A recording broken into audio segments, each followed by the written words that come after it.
বন্ধুগণ, আপনারা সকলে আজকে অবগত আছেন, আমরা এই দেশকে আবার নতুন করে স্বাধীন করেছি। অত্যন্ত কষ্ট এবং যুদ্ধ সাধনা করে আমরা শৃঙ্খল ভেঙে জালিমের শৃঙ্খল থেকে আজকে আমরা মুক্ত হয়েছি। সুতরাং আমরা চাই এই বাংলার জমিনে এই কোম্পানিগঞ্জের মধ্যে একটি সুন্দর এবং সুশৃঙ্খল রাজনীতি তৈরি হোক। আমরা চাই না প্রতিহিংসার রাজনীতি করতে।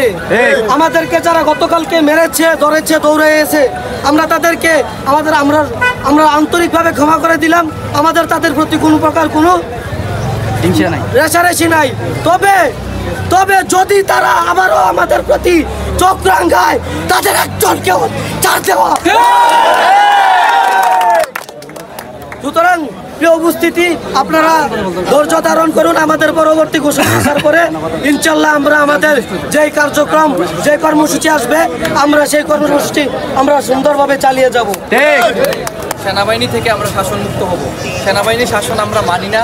এবং আমার এক সমন্বয়ক ভাই বলেছেন যে আমরা এখানে যারা আমাদের বিরোধিতা করেছেন তাদেরকে আমরা ক্ষমা করে দিয়েছি। আমিও বলতেছি আমাদের যারা বিরোধিতা করেছেন তাদেরকে আমরা ক্ষমা করে দিয়েছি। আল্লাহ যেন তাদেরকে ক্ষমা করে দেন। ধন্যবাদ। আজকে